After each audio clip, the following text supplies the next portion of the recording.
ദൈവനാമത്തിന് മഹത്വമുണ്ടാകട്ടെ.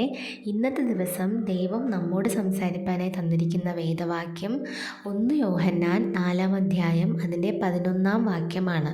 1 യോഹന്നാൻ 4:11. ആകയാൽ പ്രിയമുള്ളവരെ, ദൈവം നമ്മെ സ്നേഹിച്ചതുപോലെ നാമും അന്യോന്യം സ്നേഹിക്കണം. ആകയാൽ പ്രിയമുള്ളവരെ, ദൈവം നമ്മെ സ്നേഹിച്ചതുപോലെ നാമും അന്യോന്യം സ്നേഹിക്കണം. അപ്പോൾ ഈ വചനവും എല്ലാവർക്കും പരിചയമുള്ളൊരു വചനമാണ്. അപ്പം പരിചയമുള്ള വചനമൊക്കെയാണ്. പക്ഷേ ഈ വചനം നമ്മൾ ഫോളോ ചെയ്യുന്നത് ഇത്തിരി ബുദ്ധിമുട്ടായിരിക്കും. പക്ഷേ ദൈവം നമ്മളെ പഠിപ്പിക്കുന്നതും നമ്മളോട് ചെയ്യാനായിട്ട് ആഗ്രഹിക്കുന്നതും നമ്മെ ചുറ്റുമുള്ളവരെ നാം ദൈവത്തെ പോലെ, അതായത് ദൈവം നമ്മോട് കാണിച്ച സ്നേഹം എങ്ങനെയാണോ അതുപോലത്തെ ഒരു സ്നേഹമായിരിക്കണം നമ്മുടെ സക മനുഷ്യരോടും നമ്മൾ കൊടുക്കാനുള്ളത്.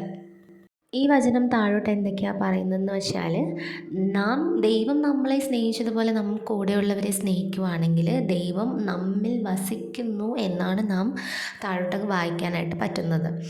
അപ്പോൾ നമ്മുടെ യേശുക്രിസ്തു നമ്മളെ സ്നേഹിച്ചതുപോലെയൊക്കെ നമ്മുടെ ഫ്രണ്ട്സിനെയും നമ്മുടെ ഫാമിലീനെയും നമ്മുടെ കൂടെ ഉള്ളവരെയൊക്കെ സ്നേഹിക്കണം എന്നുണ്ടെങ്കിൽ ഫസ്റ്റ് ഓഫ് ഓൾ അത് കുറച്ച് ബുദ്ധിമുട്ടാണ്. പക്ഷേ നാം അത് ചെയ്യണം.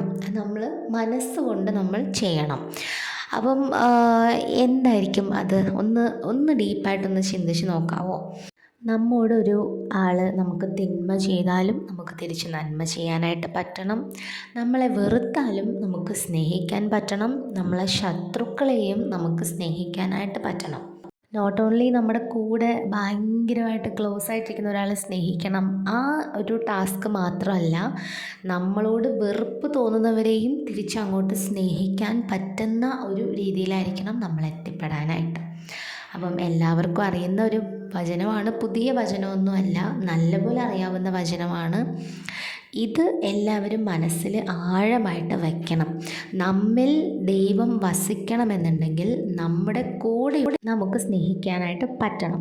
അപ്പം സ്നേഹത്തെക്കുറിച്ച് ഒരുപാട് വചനങ്ങളുണ്ട്. ഇനി വരുന്ന ദിവസങ്ങളിൽ നമുക്കത് ഓരോന്നോരോന്നായിട്ട് പഠിക്കാം. അപ്പം നാളെയും നമുക്കൊരു പുതിയ വചനവുമായിട്ട് കാണാം. ഈ വചനം ആരും മറക്കണ്ട. ദൈവം എല്ലാവരെയും സന്തോഷത്തോടും സമാധാനത്തോടും നടത്തട്ടെ. Praise the lord. ആമേൻ.